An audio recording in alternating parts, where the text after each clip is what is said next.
Bethany Warren here, and you've joined us for the weekly Our Millwall fan show with the Millwall No One Likes Us Talking team, which is broadcast every Friday evening. Enjoy! Well, welcome back to the 21-22 series of Millwall No One Likes Us Talking's Our Millwall fan show, in the third show in our new freedom post-lockdown. I'm your host, Eamonn Barclay, and I have the No One Likes Us Talking team of, yes, it's him again, Jeff Burnige, Stan Godwin and Ted Robinson.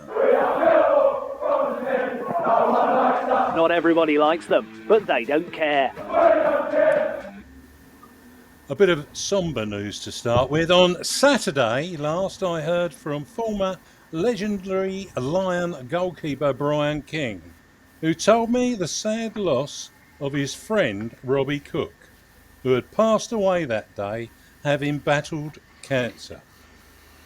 Robbie was with the Lions in the 87-88 season, but could not make an impact to replace the dynamic duo of Teddy Sheringham and Tony Cascarino.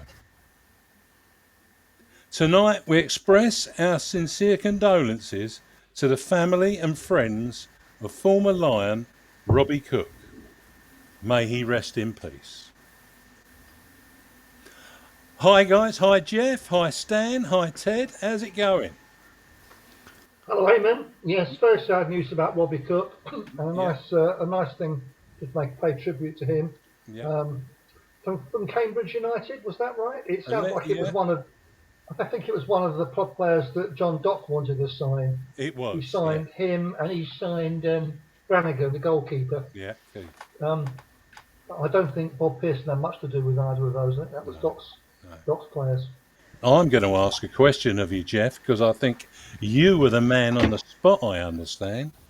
2 points lost or a satisfactory point at the Kiam Prince Foundation Stadium on Saturday? I think last week we were asking ourselves what would be the result. I got a feeling I said 1-1, and going to the game I would have taken it because I think Queen's Park Rangers, they were brilliant in the second half of last season. They've strengthened with 3 or 4 players. I think they'll be in the top 6. So I think it was a very hard game to start with, away to them. And I'm very content with the 1-1 result, I must say. I think it was the right result, by the way. Yeah, thanks for that. Stan, you were present at the game against Portsmouth. What did you think about our performance there? Oh well, I thought it was okay, to be honest. I thought the goalkeeper, I was interested to have a look at him. He seemed, when the ball was being passed back to him and he was then, passing it out of his feet and one thing and another, he looked very self-assured. So I was, all right. Whether the first goal was down to him, I'm not totally convinced, but I thought they played well. I thought Millwall played well. I mean, for me, Keithan Bell was the best player on the pitch for Millwall as far as I was concerned. And I also think that Marlon, I think he was excellent that night.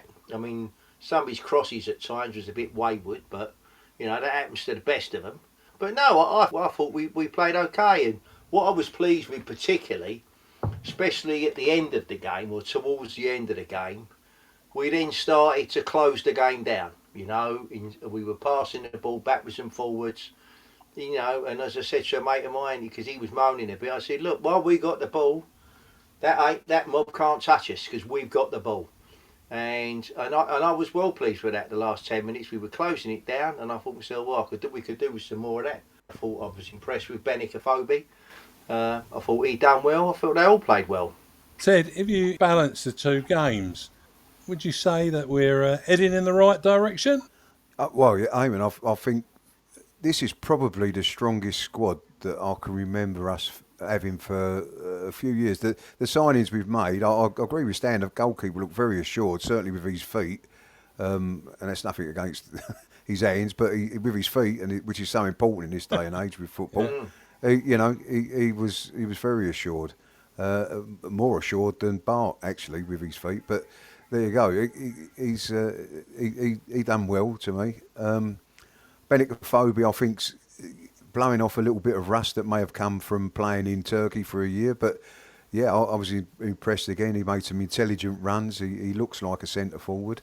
But, comparing the two games, you've got QPR, like Jeff quite rightly says, I think are going to be there or thereabouts this year. And I certainly would have taken a draw before the game, purely through history with QPR. We don't tend to do very well over there. But, it was a fair result at the end of the day, a cracking goal from Jed Wallace. Whereas the Portsmouth game, it just felt to me like we were sort of in third gear. We had another gear, which I think when you're playing in the Championship, and certainly coming up against Blackburn on Saturday, we're going to have to find that other gear. But there were some good all-round performances in there. George Saville looks like the George Saville that we let go to Middlesbrough, which is a quality midfield player. But I'd like to just make a special mention for Ryan Leonard, who signed a new contract last year. I think he showed his worth as a squad player because he slotted inside alongside Hutchinson there as the back three.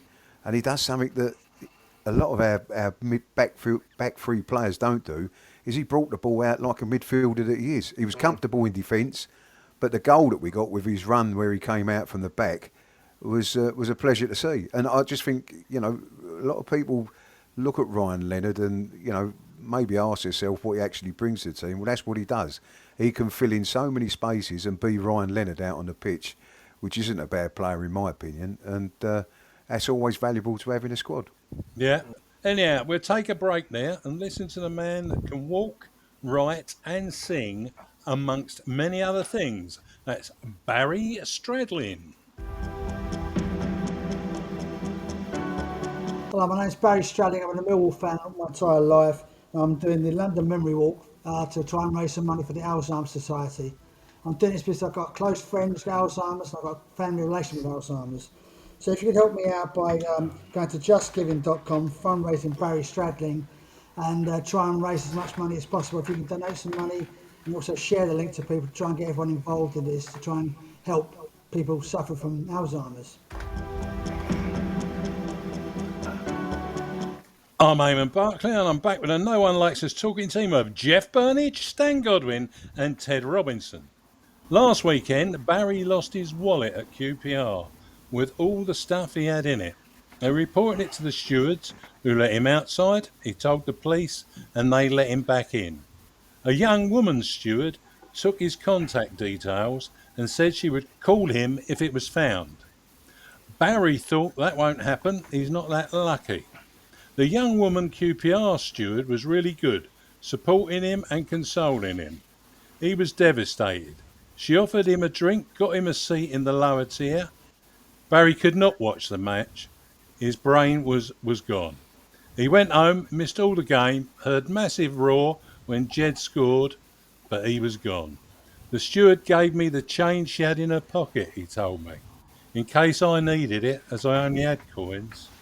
He was starting to cancel cards when he had got a phone call from both Shona, the Millwall supporters liaison officer, and the young QPR steward, who was brilliant. His wallet had been handed in. Barrie can't speak highly enough of the young woman steward and Shona and asked we thank them both on air. He collected his wallet from the den on Monday and its contents were all there. So he says a big thank you to the person who handed it in. What a story. Finder, QPR steward and Shona, well done and be proud. Right, next up is our first guest, who was a youth team player with West Ham United before being released at the end of June 2013. He then joined Millwall, where he went on a youth loan with Concord Rangers, making 7 appearances for them and scoring a goal. He made his senior debut for Millwall on the 12th of August 2014 in the League Cup against Wycombe Wanderers.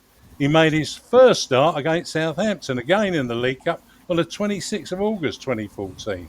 On the 30th of August, he made his league debut against Blackpool in a 2-1 victory. Further loans with Braintree followed twice over, and he was released by the Lions at the end of the 2015-16 season. He then moved into non-league with Ebbsfleet and then Maidstone before joining League 2 Crawley Town in July 2019, where he has plied his trade alongside former Lions Harry Rampton, Josh Wright, the evergreen Millwall legend, that is Tony Craig, and former Millwall youth player and now Crawley manager, John Yems. Let's welcome to the studio that man they named the Peckham Perlo, Jack Powell. Welcome, Jack. Thank you very much. You all right, mate? All good? Yeah, all good. The team are here to talk with you. Hello, But lads. before, All right, Evening, Hello, Jack. Jack. oh, Hello, All Jack. good? that's You Andy. all They right? don't always say hello to people until I've talked to them, usually. Quite strange, but there you go. But before I let you off to them, we've all returned to our new freedom to watch football once again. How did you find playing at Hartlepool in front of fans at the weekend and at home to Gillingham on Tuesday? Yeah, it was brilliant. It feels strange in a way, but it feels real again. It didn't really feel real without the fans there. So really enjoyed having fans there. Hartlepool had a good crowd backing them at the weekend, and our fans turned up on Tuesday night. So it feels good to be real again, like I say. How was that Millwall loanee up at Hartlepool, Tyler Bury? Yeah, it's interesting actually. I was just thinking about that. He done really well actually. He come on and he gave them a kind of a new lease of life, and he was energetic and he was busy. He created their goal as well. He created the winner. Yeah. And he looks a good player actually. I know that he's quite highly thought of at Millwall. So yeah, I think there's a prospect there in him. Yeah, we have high hopes for him. Thanks for that, Jack. Jack, it's Jeff. It's Jeff here, mate. Mate. I'd like to know. I'm always interested. How did it come about that you joined Millwall? What was the process involved? When I left West Ham, to be honest, I had a lot of clubs that was contacting me and my dad directly. Almost a little bit surprised that I had been released from West Ham in a way. I kind of went up and down the country, down to League Two level, back up to other Premier League clubs and League One clubs, and Millwall were kind of always on the phone, more so to my dad. And I think it was Neil Harris at the time who was contacting him. They was interested in me coming in, so obviously I took the opportunity to come in, and they were keen to sign me within a couple of weeks of being there. So that's how it came about. But I think they were kind of showed the interest as soon as they knew that I was being released from West Ham. But there were kind of so many clubs sort of in the Premier League at the time that were keen on having a look at me as well. So it was just kind of going through the teams and then working out. It was the only team that wanted me at the time. So yeah, Millwall offered me a deal, and then obviously I obliged, as you would. We like to rescue players from West Ham, Jack. Yeah, you did rescue me, to be fair. Anyway, watch it, Jack. Standing, mate. Joining our youth setup put you up among some interesting players, young players. Who do you remember from that group, and are you still in touch with any of them now? I remember loads of the lads, to be fair. Like I obviously I still follow all the results, and the players that I keep my eye on are most of the ones that I came across. So obviously the lads that are involved now, like Danny McNamara, who was kind of a little bit younger than me, but I remember him kind of stepping up to train with us in the under-21s and stuff. Marlon Romeo, signed for the club whilst I was there. Yeah, we had obviously Aidan O'Brien, Fred Onyedinma, Sid Nelson, Alfie Pavey. We had a really good group of lads, to be fair. So I keep in touch with Alfie a little bit now and again. Like he's just had a little girl, so I gave him a little message the other day. Obviously we have Ben Thompson as well, but mainly every now and then I get a little message from Aidan O'Brien. Sid, I see Sid obviously where he's been playing in League Two and stuff. See Sid a few times last season, and obviously a few of the lads I saw during last season's Carabao Cup game, which was the first game of the season. So yeah, there's a few that kind of we give the odd message here and there, but no one I ended up really staying close enough to see regularly. But yeah, we had a really good group at Millwall. Evening, Jack. It's Ted here. Hi, mate. Hi, mate. I'll be looking forward to talking to you because I've got to know. I remember at the time when you was with us, you got that nickname, the Peckham Perlo. Who gave that to you? And where did it come from? Like, You don't know. I got no idea, to be honest. Like I didn't really know much of it. I hadn't heard it. I hadn't heard anyone saying it in the stands or anything like that. I hadn't heard it at all. Like, and then Yeah, like I think I first saw it on like Wikipedia or something. You know, like you click the little drop down menu and it said like, Yeah. oh, his nickname's the Peckham Perlo, and I was thinking, no, that's a bit strange. Obviously, because of the area and kind of the player, like, and just it just goes together, doesn't it? I think they call like is it at Leeds? They call Calvin Phillips the Yorkshire Perlo, so it's like I think it's that sort of thing. Like, do you know what I mean? I'm not from Peckham, like, but I don't know, like I don't mind it. It's quite a good nickname to be fair. Well, I was going to say they could have picked a better player, couldn't they, Perlo? I mean, he was only average, wasn't he? I don't But mind it. I think I'll take it. well, it's a compliment, mate, because I do see the Yeah, of course. similarities in what they say, the way you play. You had No, I appreciate it. a nice eye for a pass and whatever. I was a bit surprised you didn't go further with Millwall, Jack. I was always Yeah, it's a impressed with shame, you when you really. played. Yeah, I don't know. I was thinking about it. Just then, obviously, coming on the show, you think about your time at the club and whatever. And I think it would have been nice, really, to have like, a few more chances and just kind of a little bit more patience in me because obviously you're seeing young lads now like just kind of take to the first team and do really well. Like Danny McNamara, obviously had like a really good loan up in Scotland, didn't he? And he's come back and he's doing really well. But I got thrown in at the deep end really from after coming from like non-league football with a loan with Concord Rangers and Braintree was after I played, to be honest. But yeah, cover like Conference South football straight into like Championship football, and it would have been nice, I think, me personally. But like the game don't really work like that. It would have been nice to have a bit more time, like, and would have been nice for there to have been maybe a little bit more I, patience in my development. But it just I was don't going to happen say, like that Jack, I'm sometimes. sure you feel yourself you probably deserved more of a chance. Is that one of your sort of, not regrets, but you just feel that you was a little hard done by down here? Yeah, to be honest, like I made my debut, and I remember at the time it was kind of like it was almost like a bit of a wow moment. Like he's done really well, played really well, like against Southampton, and then obviously my debut against Blackpool. So it's like as if you'd sort of almost like as if you burst on the scene in a way. But then I didn't really get many regular games. I just kind of one game in every like sort of month or two, and then only wrapped up like kind of 6 appearances I think that season. And yeah, like I was knocking on Holloway's door every game, to be honest. Like we wasn't really getting any good results, and my point was kind of, we're not picking up results. I feel like I deserve to play, and without sounding disrespectful to the other lads, I was sort of saying like we're not going to do any worse if I do play. Do you know what I mean? Because we wasn't getting good results at the Yeah. time. But yeah, it just never came. The chance never came, and we just brought in a lot of like kind of experienced older midfielders, and it was like one in, one out, and like we must have brought in loads on loan that season. Like, and yeah, like Yeah. I don't know. I felt like I deserved some more games that season, really, but just didn't Just the happen. wrong manager for you, mate, I think. Just one Yeah, last quick question. On Saturday, when Tyler Bure came on, yeah, I'd like to have known what Tony Craig said, because I think he might have been a little bit too quick for Tony. yeah. Luckily, you weren't playing right up against him. No, he he played mostly off the left and the right. But to be fair, it was funny. I think him and Tony had a little bit where like Tony, old-fashioned Tone, like just kind of left it on him a little bit, and the boy stayed down on You the mean ground. And you mean he mistimed one of his tackles? You mean? yeah, nah, Tony looks on himself. Well, he does well for us, to be fair, and Yeah. yeah, he won a little challenge against him, and I think Tyler stayed down, and I think Tony said to him, "God, get up," like, do you know what I mean, and told him like, you can't stay down for too long.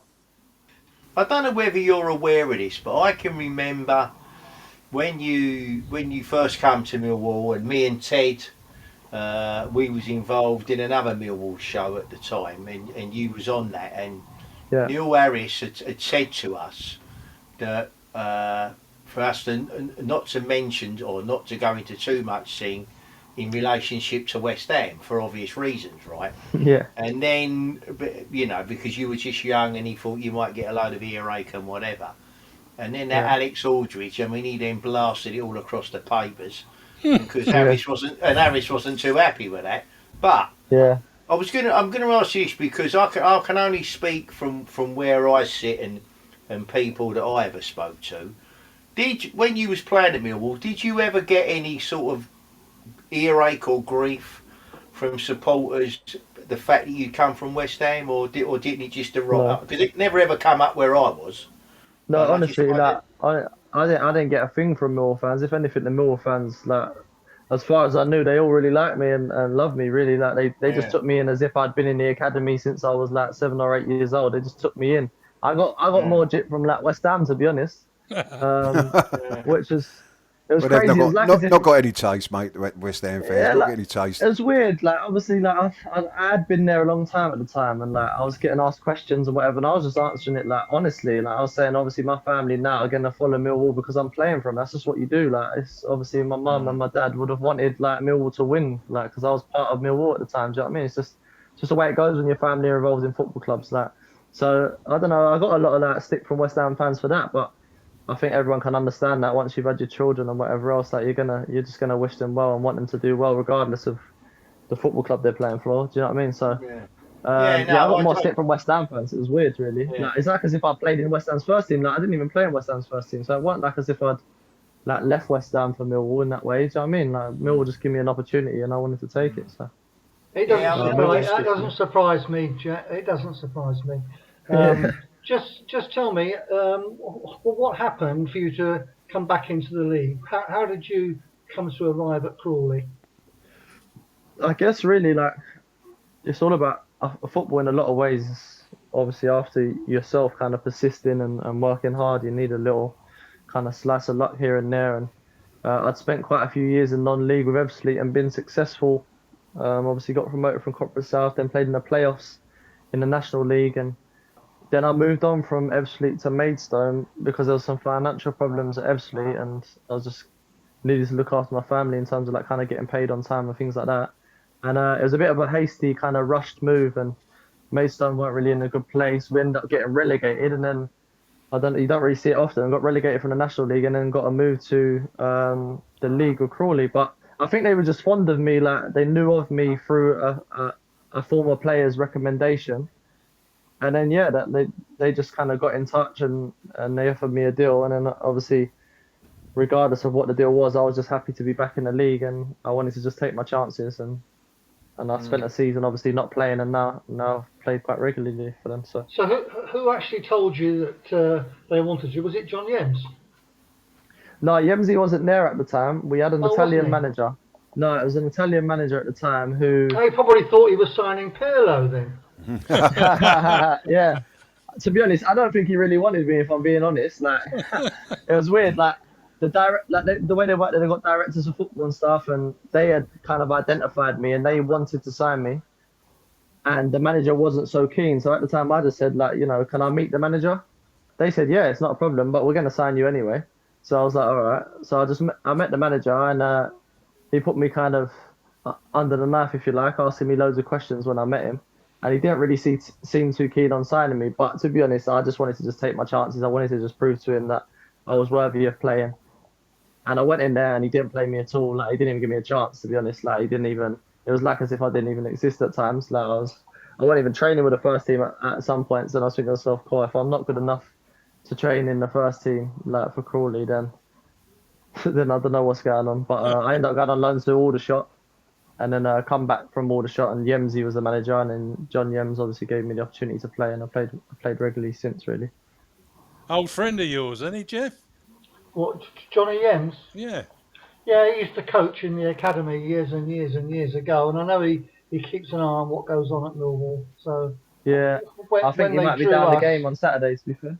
Yeah, well, when they drew us, I think it was quite exciting for him and one or two old players as well. So yeah. All the best, Jack. I hope you have a really good season. Appreciate it. Thank you. Hello, Ted. You still there, or are you falling asleep? No, sorry. I thought I'd been hogging it. I could talk to Jack all night on the Peck and Perlo, Yeah, well, go on. So, Jack, are you still eating pie mash? I don't mind a bit of pie mash. I try and avoid it a little bit, but yeah, I love it, to be fair. Well, when you was at Millwall, Jack, who was the guy that was there anyone that sort of took you under their wing that was a bit of a mentor to you, or was it just like a team thing? Yeah, no, definitely. I think I mention him whenever someone asks me about kind of players that like kind of looked up to and things like that. But Sean Williams kind of like in a way did that. He was a player that I kind of looked up to, like I say, and he played a certain style of football that kind of I likened my game to and tried to learn a lot from him. And obviously, when I broke into the team at the time, I was playing with him, so he helped me. He's almost got like his character's almost like he's got a bit of a tough kind of exterior, and like if you don't really know him, you kind of might sort of think to yourself, oh, he seems a little bit kind of a bit moody, if you like. But once you know him, like he's a nice guy, and he helped me out quite a lot. But we had a few like experienced players in the dressing room at the time, but I'd say Willow at the time, yeah, helped me out. I can see that, mate, because like you say, you was a partnership with him for a while, but your style of play sort of suited Sean. We just give him a wonderful ovation, which he thoroughly deserved the other night because he played for Portsmouth when he went off. He's been a fantastic servant to us. And I tell you what, mate, you could learn from a lot worse than Sean, without a doubt. Yeah, no, exactly. I think I noticed that as soon as he came to the club. I think he came to the club whilst I was already there. And you could just tell like he had a really good footballing brain, and obviously done really well for the club, like you say. But you can see in training how good he was, and obviously we spent a bit of time playing together, and it was just good to learn from him, really. And what do you think of your chances this year, Jack, with Crawley? I think it's almost a little bit unknown in a way, because last year we wasn't too sure. Like anyone wouldn't be, I guess. Like Crawley haven't really kind of finished in the top half of League Two for quite a while, since obviously last season. But I think this season's completely different to last season. Obviously you got no fans for the whole of last season. It's a completely different kind of proposition, if you like. Yeah, we've got a good kind of core to our squad that done really well last year. Like you say, we just kind of we didn't manage to sustain it towards the latter stages of the season. If we can do that, I'm sure hopefully we'd be there or thereabouts. It's just about keeping people fit and stuff. When you've got a smaller squad, it's just keeping kind of your key players fit, because sometimes 1 or 2 injuries can make a big difference to the team. Do you know what I mean? So I think if we can keep everyone fit, we'll be in with a shout of kind of getting in the top half again. And then once you're in that top half, it's kind of pushing for the playoffs, really. But it sounds so cliche, but I think with kind of the way that last season was, a lot of young lads find it, I guess, new and different to be playing in front of fans, and that's why you just kind of have to take each game. Just see if you can go on a run. Like if you can put a few wins together, before you know it, you might be in good enough form to kind of challenge up the top. Well, let's get through the first 2 rounds of the FA Cup, Jack, and then hopefully you can come down to the den and show us what you're doing now with Tony. Yeah, that'd be nice. See you back down there, mate. Me and Tony was like, obviously we went on a good run in the cup last year, and we was hoping that it'd be Millwall, but it weren't quite to be. We got beat Leeds, so it wasn't too bad. Excellent. Oh yes, remember that. Yeah, it was all right. Yeah, that was the one. Yeah. Funny you mentioned Sean Williams. Oh, Sean was well admired by Jason Malumbi when he turned up at the den. Thought the world of Sean as well. Lads. Eased old Jason, who had a bit of that Irish temperament about him, and kept him on the pitch. But going on about Sean and that former Everton striker, Mya Graham, and yourself, as I remember, you took on the 2-footed corner challenge. So why was it you three? And remind the listeners what happened. I remember, I think it was Alan Dunn, just running around the training ground like, in the morning going, boys, like, I think Soccer M are coming down, like they want to do that 2-footed corner challenge, like who fancies it? And then he was sort of like, no, he said we just need the people who are going to do it half decent, who are going to actually get decent scores and that.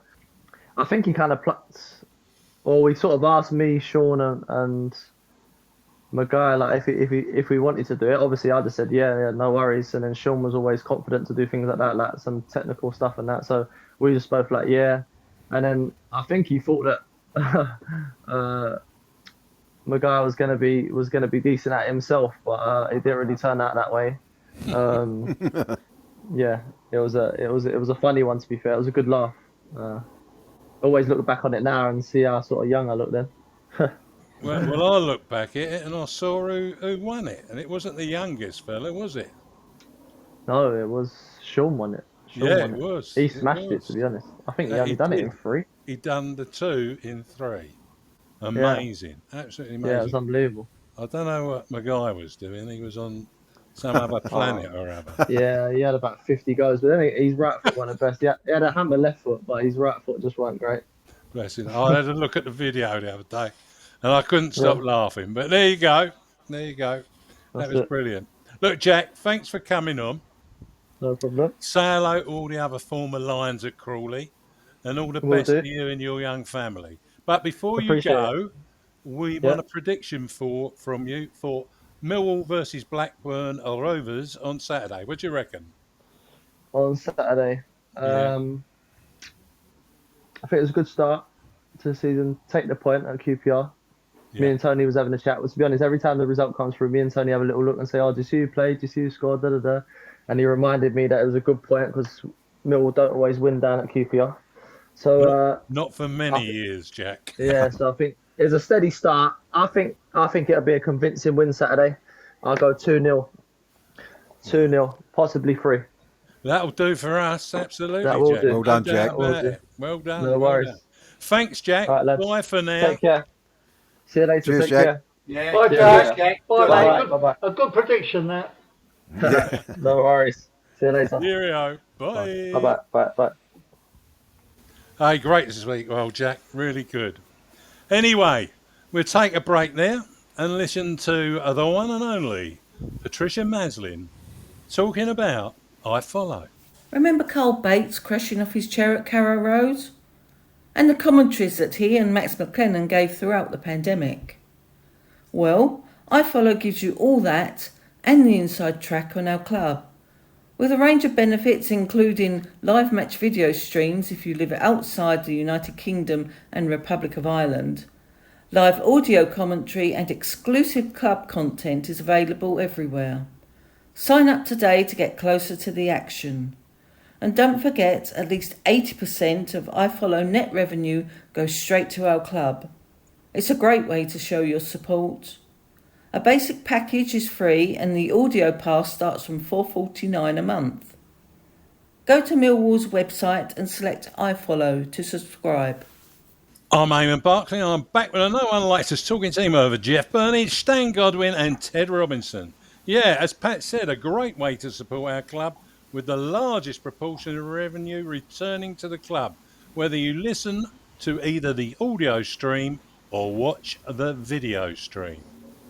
Next up, we're going to listen to that most famous of Millwall fans, Ellis Barr.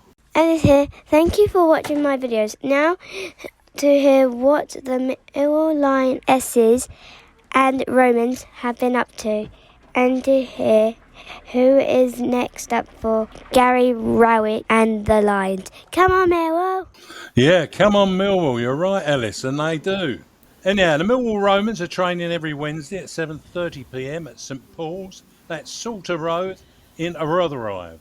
They have an inter-club game this Sunday and are hoping to enter 2 teams next season. It's looking like their season will start mid-September.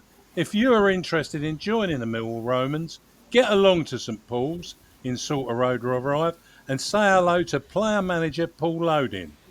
And we are going to hear from him in particular himself at the beginning of September when he'll give us a heads up on what's happening. Millwall Lionesses continue to play their pre-season friendlies ahead of the first season in the London and South East Regional Women's Football League Premier Division. On Sunday, they played Dulwich Hamlet Reserves, and Jeff Burnige was there to watch proceedings. Good evening, everyone. Yes, I did go.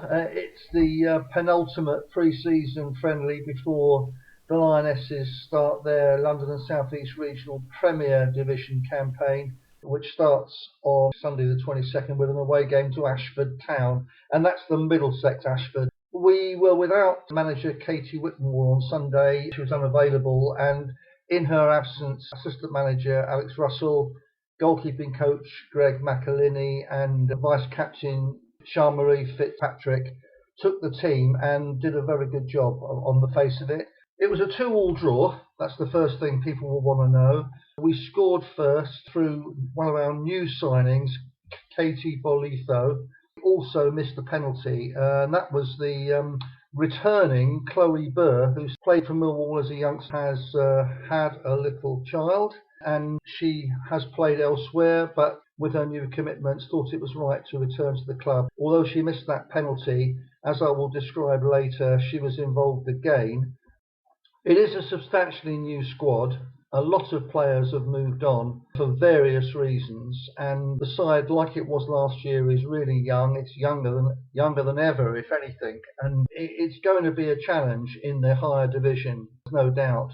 But we had home debuts for Charlotte Lynch, the aforementioned Katie, Aoife Saunders, Ellie Hinkley, and one or two others who are trialists. And having gone 1-0 up through the goal from Katie, we then had the pleasure of seeing Millie Carter, last year's goalkeeper, really, really good young goalkeeper. She saved the penalty brilliantly, which kept it at 1-0. But Dulwich did eventually score twice, go to 2-1 up. And then we saw a brilliant goal from Chloe Burr.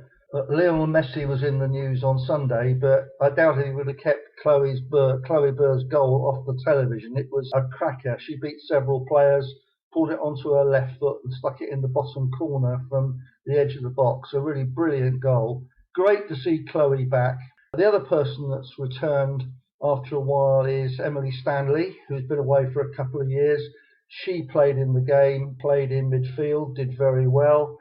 I enjoyed the game. It's lovely to see the fans back, some from each side.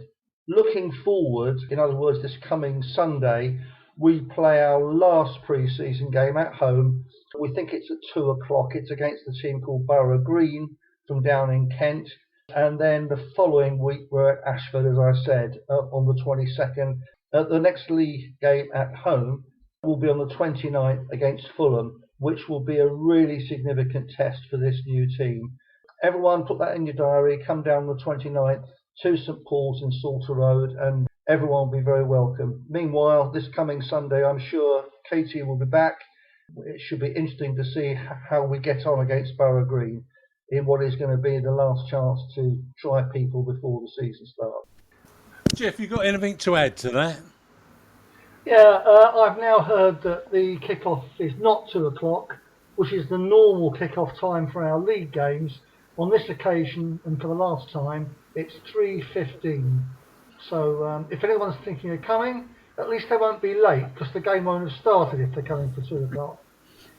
Yeah, they'd just be hanging about for a little bit longer. Never mind. But thanks for that, Jeff. Anyhow, well, a draw and a win so far is what the Lions have had.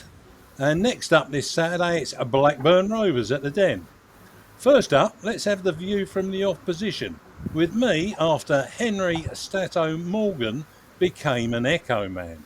You might hear some of his ghostly undertones as I talk with Blackburn fan Sam Wright of the Championship Unrestricted. Welcome to the show, Sam. Hello there, glad to be back. Fantastic, obviously, result for us on Saturday, which I was relieved what we got, because I didn't really expect it. I mean, obviously Swansea playoff finalists last year.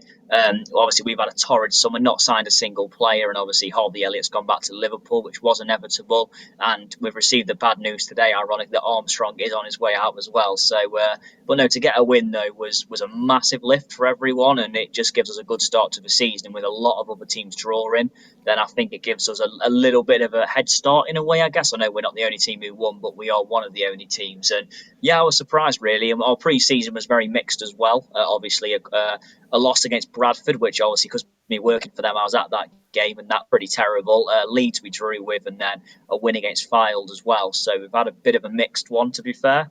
But I think, I'm not sure how we're going to do going forward.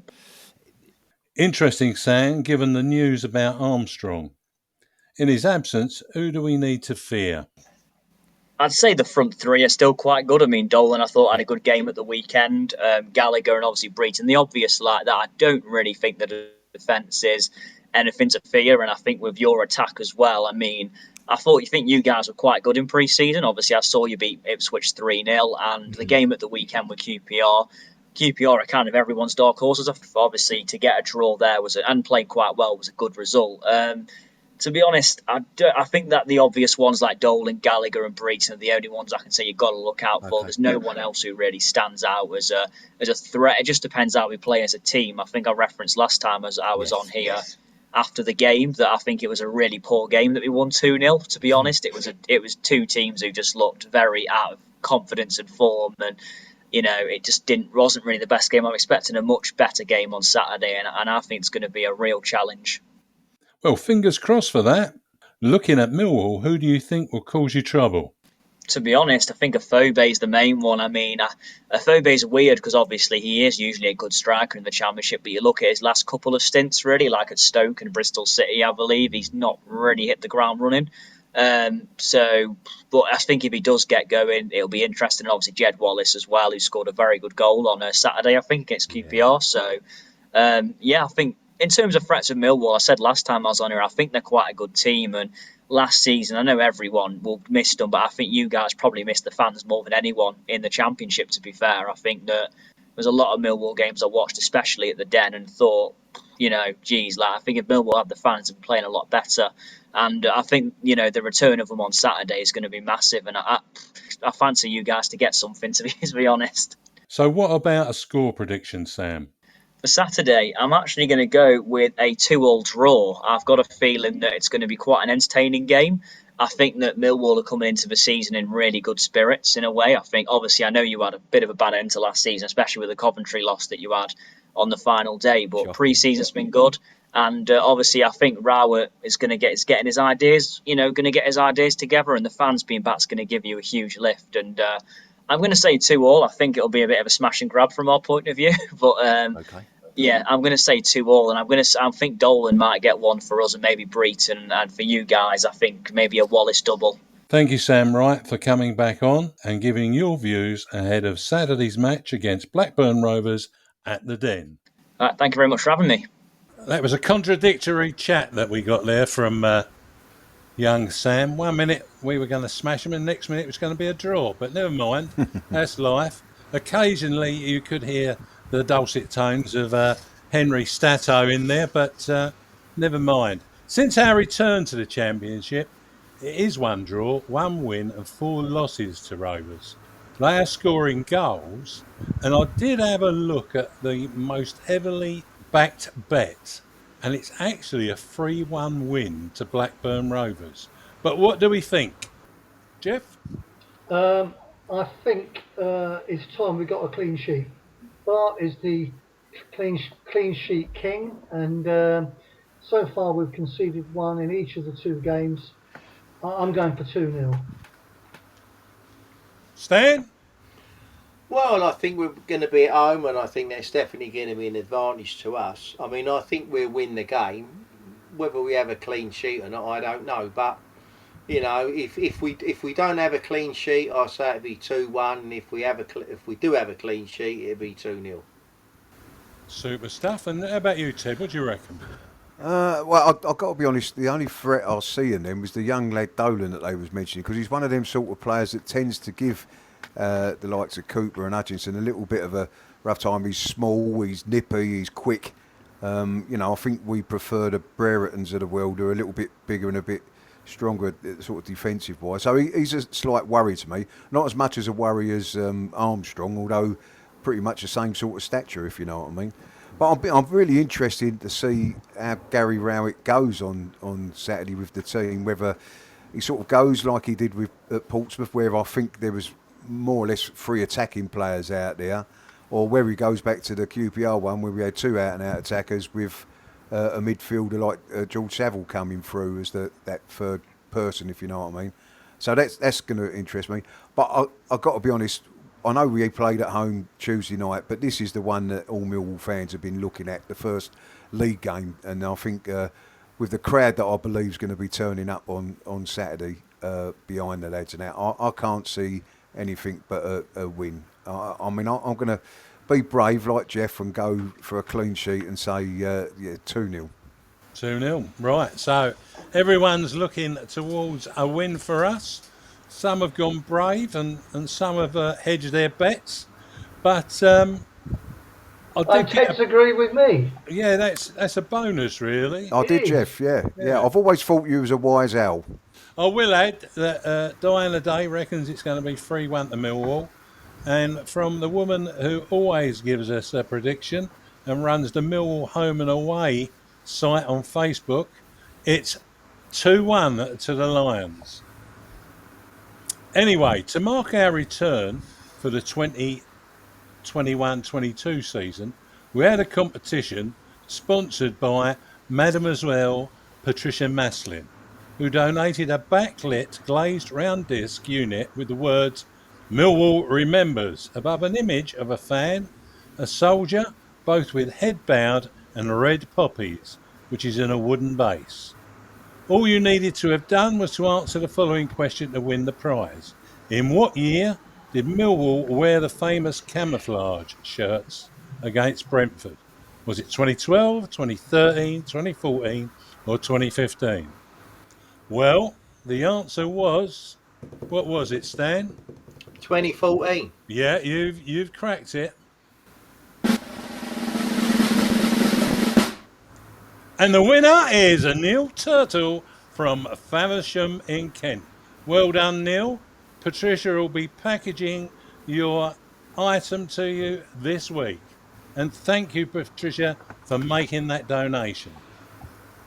Now, new to this section is checking out the Millwall fan predictions for our lineup against Blackburn on the Fan Hub app. If you're not on it, get on it, where you can get rewarded for your commitment to our side. You can download the Fan Hub app from the Google Play Store or Apple Store. Our prediction this week is from the woman who currently leads the Millwall Fan League on Fan Hub, Diana Day. And here is Diana's predicted starting 11 against Blackburn. In goal, it's Bart. In defence is Danny McNamara, Sean Hutchinson, Jake Cooper, that young man from loan on Arsenal, Ballard, Scott Malone. Holding midfield is Kiefer Kieftenbeld, Orion, and she's put this at the dog Leonard, and attacking midfield is Saville. The attackers she sees as Jed Wallace and Benik Afobe. Well, what do you reckon, guys? Diana is usually spot on. That's why she leads the league. Stan? I can't see. It makes perfect sense to me. I think she's got it on the net. I think she's hit the nail on the head, mate. That's my view. Ted? Well, I'm going to go with the team that I'd like to see rather than the one I think Gary Rowett's going to pick. And I stick with the defence. In midfield, I'll go with just Kieftenbeld and George Saville. And I'm going to keep Tom Bradshaw in. I'd like to see Tom Bradshaw, Jed Wallace and Benik Afobe up front. Possibilities there. And how about you, Jeff? I think you'll probably go with the 5-3-2 rather than the 5-2-3 that we used against lower opposition in the League Cup. The only question mark in my mind is, will he bring back George Evans, subject to him being fit? Otherwise, if he doesn't, it will be Ryan the dog Leonard. So of the other 10, I think she's got spot on. It'll be either Ryan Leonard or George Evans. I think Bradshaw will be on the bench. He played really well on Tuesday night, was instrumental in both goals. Yeah. So I wouldn't mind if we went with the 3 up front, but I think he'll go with the 2 up and 3 in midfield. The reason I preferred what I said is I think it gives Jed Wallace a little bit more freedom. He's given freedom anyway, but I think he's better picking the ball up deeper. He got into a lot of good pockets against Portsmouth, and I know they're a different side, like Jeff said, but I just think, that suits him better. And I think what the boys have said are right. I think that's probably where he'll go, but I would like to see Bradshaw out there. I thought his performance Tuesday night deserves another go. So why is Ryan Leonard called Ryan the Dog Leonard? Send us your answers to noonelikesustalking@gmail.com. We'd be interested to hear what you believe the reasoning is behind it. I don't think you'll be able to read many out, Eamonn. I suspect not. I might be able to summarise it in a less colourful way. Anyhow, we'll try something completely different. So, I suspect Diana will be top of the league yet again after the game on Saturday. So don't forget to download the Fan Hub app and help the Lions to get to the top of the EFL club ratings.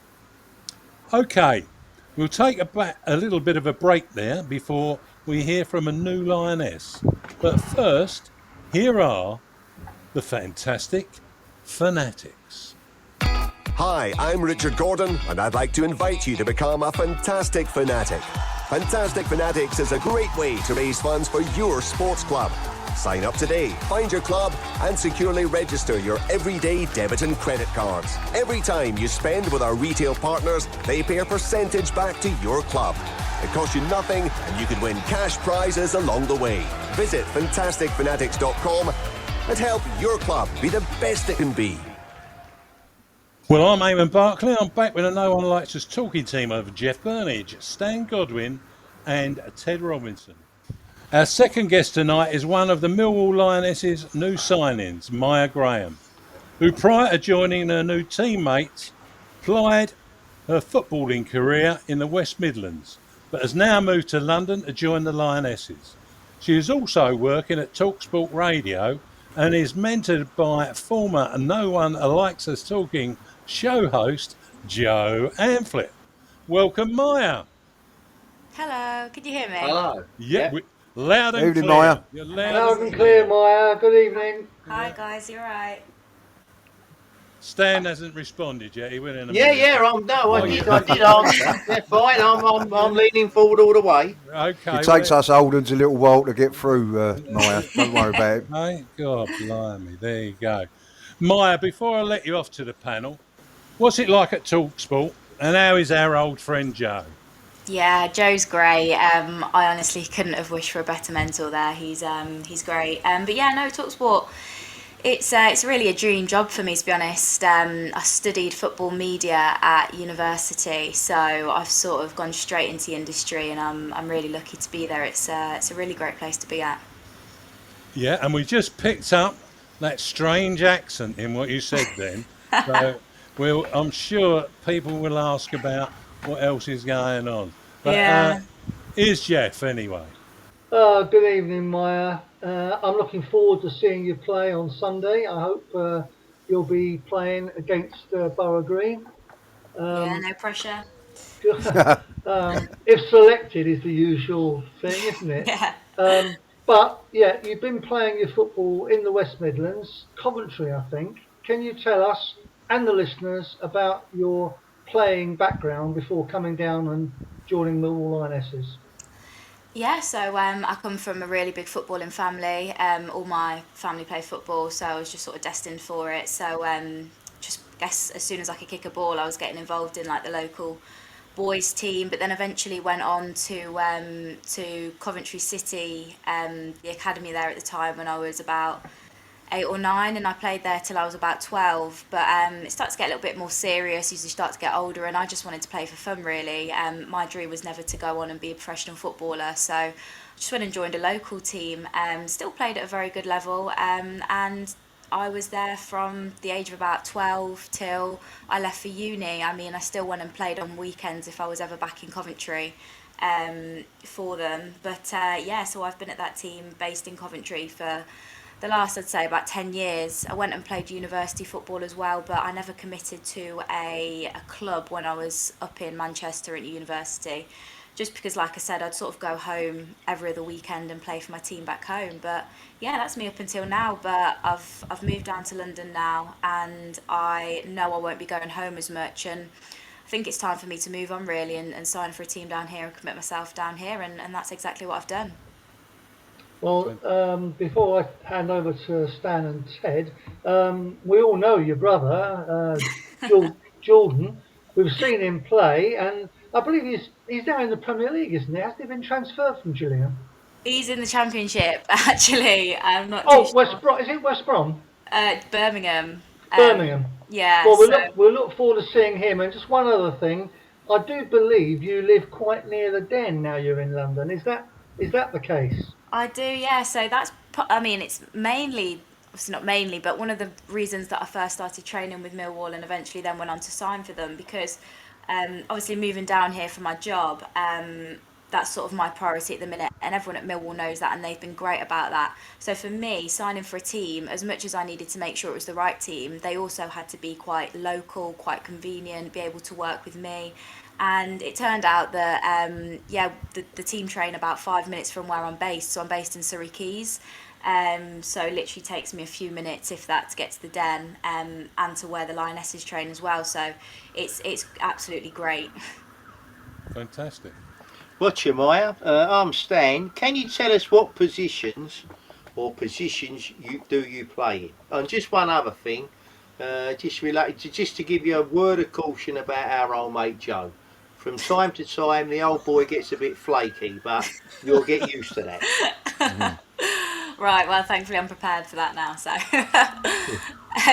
yeah, in terms of position, I'm a centre half. I sort of went through my youth playing career as a centre mid. So I'd like to back myself as quite a ball playing centre half. But as I got older, you know, you get to sort of like 18, 19, you start going out more, your fitness lacks. I started as well growing a little bit taller than the girls around me in the team that I was playing in. So centre back seemed to just be the position that I fell into, and I absolutely love it.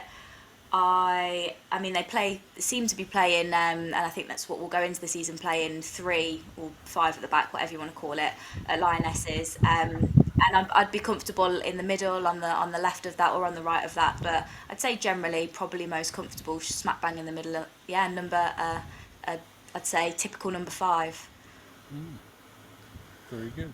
Hello, Mya. It's Teddy. Are you still all right to talk? And it sounded like your cab arrived then. I didn't think that was me. No need to ask where you live with that going on round you. And I'm not sure what Eamonn was talking about. I could tell you was a Bermondsey girl from the accent, without a doubt.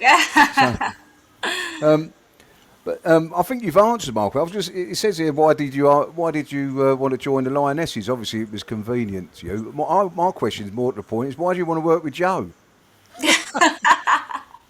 You know what? Like I said, Joe's been absolutely incredible with me. And to be honest, everyone at TalkSport has been incredible. I'm on an apprenticeship, so I haven't been taken on as sort of like a fully accredited member of staff, if you want to call it. But with the apprenticeship, they obviously care more about sort of tutoring us and nurturing us, and that's why, Joe's been amazing with me. But in terms of signing for the Lionesses, don't get me wrong, of course it was convenient, but my initial plan when I moved down to London, about 6 months or so now, was to sort of train around and get a feel for a variety of different teams in the area. I initially went to the Lionesses. Alex, the assistant manager, he sent me a message over Twitter, got himself down to training, played a couple of friendlies for them. And to be honest, once I'd done that, I wasn't really too interested in then going and training with other teams, because I thought, you know, this team sort of at the level that I want to play at, the girls and the staff are lovely.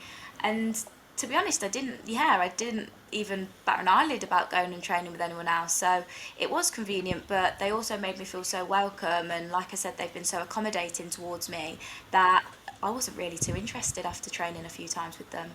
And you've got nice facilities down there. Yeah, brilliant. Mya. Yeah, we was all down there last year. I think it was last year when we went down and see all the girls and whatever. But that pitch looks awfully big to me, though. There's a lot of running around involved now, isn't there?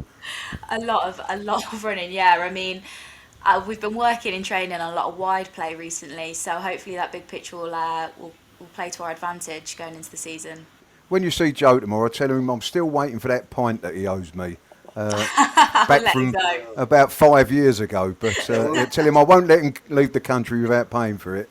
You'll be waiting another 5 years, Ted. Yeah, I know, mate. I know. I didn't think he ever had a drink. Is that wrong?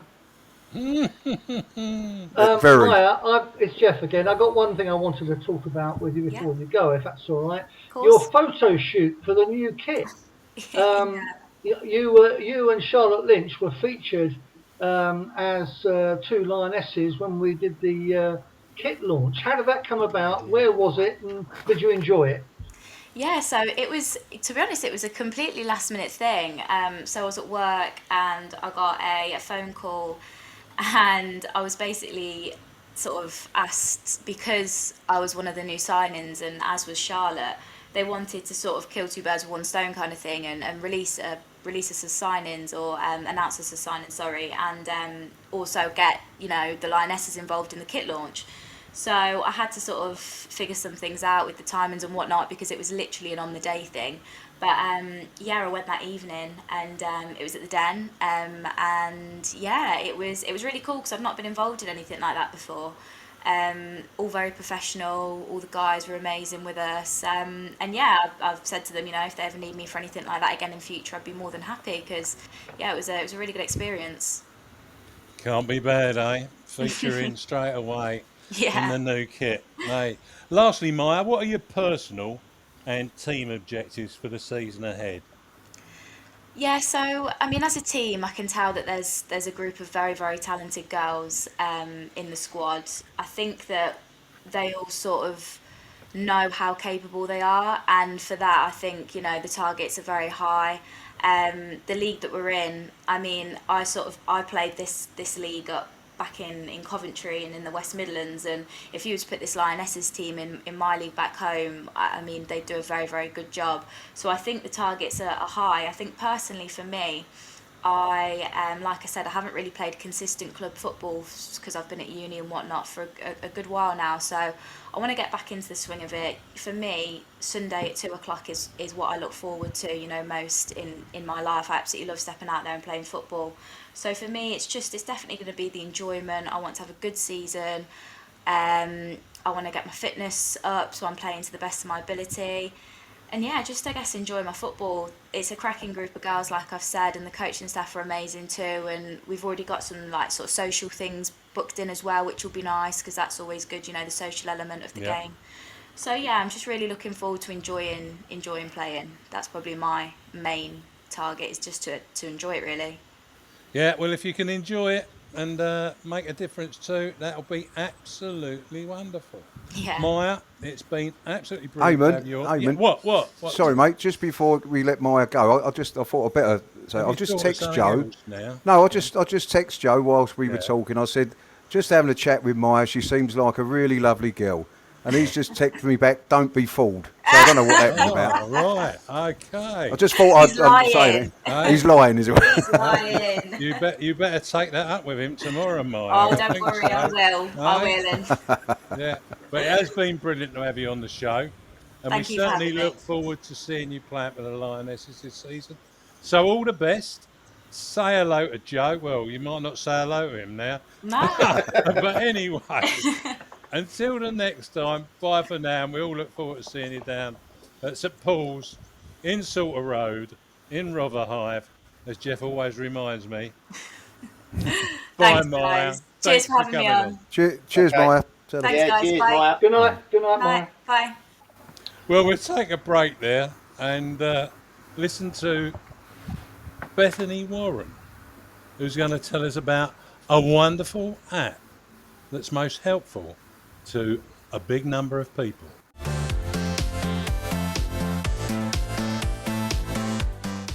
Hi, Bethany Warren here. Millwall Lionesses have partnered with international smartphone application Be My Eyes. Be My Eyes is an application that truly benefits the poor of sight and the blind, but is supported by those of us that can see. You might wonder how blind people deal with everyday challenges. Well, normally the answer is simple. We're not that different from you. We play music. We go to school. We go to work. You get the picture. But sometimes the simplest things can be difficult, and we need a pair of eyes. Connect to first available number. That's where you come in. Establishing video connection. Through your smartphone, Be My Eyes connects the blind with sighted people through a live video connection. Simply choose if you need help or want to help by the click of a button. That's a nice picture of you and your family, Carla. Is it for a present? Yes, it's a photo from my parents. You can help just by installing the Be My Eyes app. Gripped image. And we'll notify you when someone needs your help. And if you're in the middle of something, don't worry. Someone else will step in. So, would you care to be my eyes? Download the app onto your smartphone now and help those that need your eyes straight away.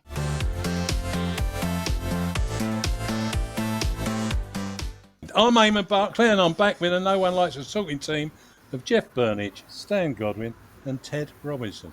It is a great app and you really can help others. There's massive numbers who use it. If you fancy doing that, get the Be My Eyes app. People continue to lose their lives to this dreadful virus or a consequence of suffering with it, as deaths and infections continue and many continue to be hospitalised too. Our thoughts go out to their families, friends and those that take care of them. Additionally, please respect the requirements of transport and other locations in reducing risk of infection, and also the preference of individuals to protect themselves. First of all, let's hear from Harvey Brown. Have you heard of the Lions Food Hub? It is now located in the Millwall Community Trust car park. That's beside Millwall's Den in Ballina Road. That Millwall Lioness, Kelly Webster, is involved. Don't forget to help the Lions Food Hub if you can. Thank you. As Harvey said, they need support, and you can help if you can by making a one-off or a regular monetary donation online at Banquet, that is BANKUET, or on match days you can make donations pre-match at the hub about 50 metres down from the Lions store. And you can also contact the team via their Twitter and Facebook sites. Talking about Lions, the Lions Roar fanzine will be available at the gates along from the club shop, or Lions store as it is actually called. Watch out for the wonderful Aisha Smith at their home game against Blackpool on the 28th of August, and she will be pleased to sell you a copy. And it's good night from me. Next week, Eamonn returns once again on Friday at 8 p.m. to host the Snowdrop Show featuring the two Lush Leaves, Patricia Maslin and Bethany Warren, with Jeff Burnige. So from Snowdrops to Game Changers, the Proper Blokes Club has amassed an incredible following, and their walks take on some fantastic strolls. On September the 11th, it's a Saturday, and we are at West Brom. Now, if you don't go to the Hawthorns, why not join the blokes on a trip from Brighton to Bognor? Come along and join Scott Johnson in breaking the stigma of men's mental health with walk and talk groups.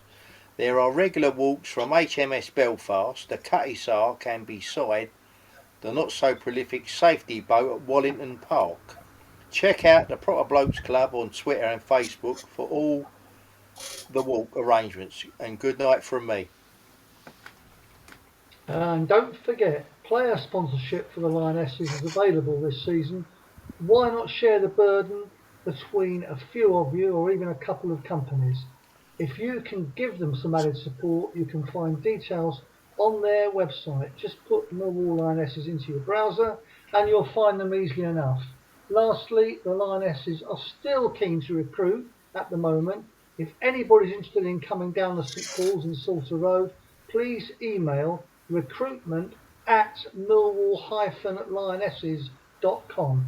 I'll repeat that, millwall-lionesses.com, or direct message either their Twitter account or Instagram account. That's Millwall_LFC. Don't forget, our Lionesses need you, and don't forget, they will need you at 3:15 this Sunday rather than 2 o'clock in their final pre-season game. But also the Millwall Romans need you as well. Go along on Wednesday nights, training at 6:30 St Paul's Sports Ground, and introduce yourself to player manager Paul Loading to find out if you want to play for the Romans. Good night from me. Lastly, let's not forget to keep it safe on the streets out there. Don't forget, you'll be able to listen to the NOLUT team, that's the No One Likes Us Talking team, bringing updates from our games both home and away on the Maritime Radio, broadcasting on 96.5 FM. Well, that's it from me. Thanks, Jeff, Stan and Ted. Until the next time, let's hear the Wall of Sound on Saturday. Good night.